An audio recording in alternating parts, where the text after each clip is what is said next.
जय हिंद दोस्तों, स्वागत है आपको अपना इस यूट्यूब चैनल में। दोस्तों, जितने भी शिक्षक अभ्यर्थी है और जो 6 to 8 9 10 और 11th 12th की जो तैयारी कर रहे हैं बीपीएससी 2.0 की, जिसमें आपको पद की संख्या बताया गया है और यह सैलरी स्लिप भी दिया गया है जो आपको कितना पेमेंट मिलेगा। ठीक है, यह नई बहाली के लिए है। तो जैसे में यहाँ देख सकते हैं 18,830 जो पद है यह आपको 11th और 12th के लिए है। 18,880 पद जो है यह आपको 9th और 10th के लिए है। 31,982 पद जो है यह आपको 6 से लेकर 8 तक के लिए है। इसमें बेसिक पेमेंट जो बनेगा 11th और 12th के लिए बेसिक पेमेंट 32,000 किया गया है।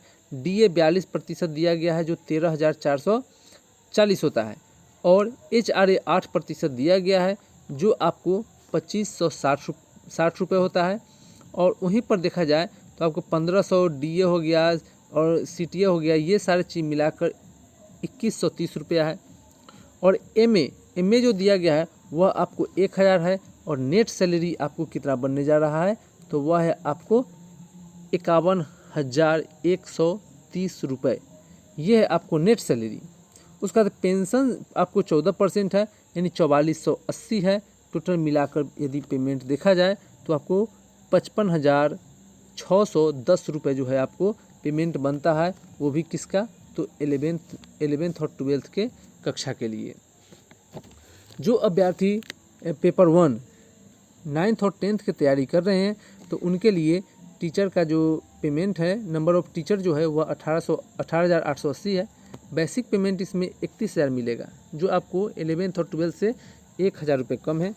डीए भी इसका कुछ कम है, 13,020 रुपये है। और उसके बाद एचआरए इसका 2,480 रुपये है। और उसके बाद सीटीए 1,500 और डीए मिलाकर देखा जाए तो आपको 2,130 रुपये है।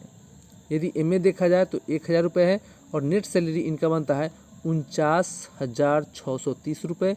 और इनको पेंशन का जो पैसे बन रहा है वह बन रहा है आपको 4,340 रुपये और नेट पेमेंट इनका 53,970 रुपये का बन रहा है जो मंथली मिलेगा। फिर उसका 6 to 8 में यदि देखा जाए तो 6 to 8 में दोस्तों आपको 31,982 पद है। यदि बेसिक देखा जाए इसका तो यह 28,000 रुपये बेसिक पेमेंट।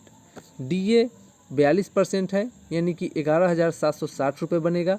एचआरए 8% है जो 2,2240 रुपये बनेगा। और सीटीए 15% प्लस डीए यदि जोड़ा जाए तो टोटल मिलाकर 2,130 होगा। और एमए 1,000 है और नेट सैलरी इनका 45,130 रुपये बनता है। इनका पेंशन के रूप में जो पेमेंट मिलेगा वह 3,920 रुपये मिलेगा और टोटल पेमेंट देखा जाए तो 49,050 रुपये इनको पेमेंट मिलेगा। तो दोस्तों, ये है आपको जो नई शिक्षक बहाली जो होने जा रही है बीपीएससी जो होने वाली है वह आपको 2.0 का है। ये जो पेमेंट दिया गया है यह आपको 2.0 का है जिसका बहाली होने वाला है। ठीक है, जिसका फॉर्म अभी अप्लाई नहीं हुआ है, यह भी एग्ज़ाम आपको बीपीएससी के जरिए ही लिया जाएगा। दोस्तों, इस पीडीएफ में एक चीज़ और बताया गया है कि किस पद के लिए कितने सीट दिया गया है और किस सब्जेक्ट के लिए है। तो चलिए हम लोग उस पर भी चर्चा कर लेते हैं। अब यहाँ पर देख सकते हैं कि ये है आपको बिहार सरकार शिक्षा विभाग की तरफ से जो नोटिस निकल कर आई है वो है। और यहाँ पर आप देख सकते हैं डेट भी है 6/10/2023 का है जो आज ही का डेट इसमें दिया गया है। ठीक है, यह आपको पटना बिहार से निकल कर आया है और वित्त विभाग की तरफ से निकल कर आया है। इसमें नियमावली में हम आपको बता दिए हैं कि किस वर्ग के लिए कितने पद है, तो वो यही सारा चीज़ लिखा गया है। और इसमें जो देखने वाली बात यह है कि इसमें किस विषय के लिए कितने कैंडिडेट को रखा गया है, किस क्लास के लिए कितने कैंडिडेट होने वाले हैं। अब यहाँ पर देख सकते हैं कि पंचायती राज संस्था एवं नगर निकाय संस्था अंतर्गत उच्च माध्यमिक के सृजित पद प्रत्यार्पित किया गया है। ठीक है, यानी कि यह आपको 11th और 12th के लिए है। सीट बढ़ेगी कि नहीं बढ़ेगी इस पर भी हम लोग दोस्तों चर्चा करेंगे। ठीक है, पहला है आपको 1 नंबर में भौतिक यानी फिजिक्स के लिए जो टीचर बनेंगे उनकी संख्या 1919 रखी गई है। और हमने एक वीडियो बना दिया है वहाँ पर आप देख लीजिए कि एक सीट पर कितने कैंडिडेट होने वाले हैं।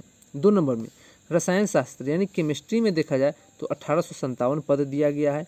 3 में गणित में देखा जाए तो 1651 पद है। वनस्पति शास्त्र यानी बोटनी में देखा जाए तो 561 पद दिया गया है। जंतु विज्ञान यानी कि जूलॉजी में देखा जाए तो 400 पद दिया गया है। हिंदी में आपको 1169 पद दिया गया है। अंग्रेजी में देखा जाए तो 1971 पद है। उर्दू के लिए 333 पद दिया गया है। इतिहास के लिए 691 पद है और राजनीति विज्ञान के यानी पॉलिटी के लिए 594 पद दिया गया है। यानी आपको हम सब्जेक्ट वाइज बता रहे हैं कि किस में कितना कितना दिया गया है। इकोनॉमिक्स में देखा जाए यानी अर्थशास्त्र में देखा जाए तो 168 पद है। भूगोल में यानी ज्योग्राफी में देखा जाए तो 501 पद है। उसके बाद आपको गृह विज्ञान यानी होम साइंस में आपको 505 पद दिया गया है। मनोविज्ञान में आपको 1114 पद दिया गया है यानी साइकोलॉजी में। समाज शास्त्र में दिया गया है आपको 823 पद। दर्शन शास्त्र में आपको दिया गया है 108 पद। संगीत यानी म्यूजिक के लिए 582 पद है और कंप्यूटर विज्ञान यानी कंप्यूटर साइंस के लिए 172 सीटें हैं। बांग्ला जो आपको भाषा है, बांग्ला के लिए आपको 7 पद दिया गया है। अरबी के लिए आपको 14 पद है और भोजपुरी के लिए आपको 2 पद है। मैथिली के लिए आपको टोटल मिलाकर 155 सीट है और पाली भाषा के लिए 4 पद दिया गया है। उसके बाद फारसी भाषा के लिए देखा जाए तो 21 सीटें हैं। संस्कृत के लिए 186 सीट है। एनआरबी के लिए 2704 है। उसके बाद ईपीएस यानी बिजनेस स्टडी और लेखा शास्त्र ये सभी मिलाकर देखा जाए तो 363, 93 और 162 यानी टोटल मिलाकर देखा जाए तो 18,830 पद होते हैं जो 11th 12th में है। उसके बाद आपको 9th 10th की जब बात आती है तो 9th 10th के पेपर 1 के जो बच्चे तैयार कर रहे हैं वह आपको यहाँ पर देख सकते हैं कि किस विषय का कितना है। यानी सामाजिक विज्ञान सोशल साइंस में 1922 पद दिया गया है और गणित के लिए 2206 पद दिया गया है। साइंस के लिए देखा जाए यानी विज्ञान के लिए देखा जाए तो 2320 पद है। हिंदी के लिए 3423 पद है। अंग्रेजी के लिए 3465 पद है और संस्कृत के लिए 1856 है। उर्दू के लिए 1219 है और संगीत के लिए 1068 पद है। ललित कला यानी कि चित्रकला जो होता है जिसे हम ललित कला कहते हैं 284 पद उसमें दिया गया है। नृत्य यानी डांसिंग के लिए आपको 391 पद है। शारीरिक शिक्षा के लिए यानी योगा के लिए 556 पद है। मैथिली के लिए आपको 80, अरबी के लिए 15, फारसी के लिए 49, बांग्ला के लिए 26, कुल मिलाकर 18,880 पोस्ट जो है इसे क्लियर किया गया है। और यहाँ पर देख सकते हैं सैलरी स्लिप यानी कि टोटल मिलाकर यदि 6 to 8 में पद दिया गया है, इसमें सब्जेक्ट वाइज अलग नहीं किया गया है। यानी पदों की संख्या देखा जाए तो 31,982 पद है। जैसे ही इसकी पद निकल कर आती है 6 to 8 में किस सब्जेक्ट में कितना पद है तो हम आपको वीडियो में ज़रूर बताएंगे। उसका सैलरी स्लिप जो तो आपको हम समझा ही दिए हैं। तो ये है आपको नई न्यूज़ निकल कर आई है शिक्षा विभाग की तरफ से, वो है। तो आप चैनल को सब्सक्राइब करके रखिए, जो भी न्यूज़ आएगा आपको मिलते रहेगा।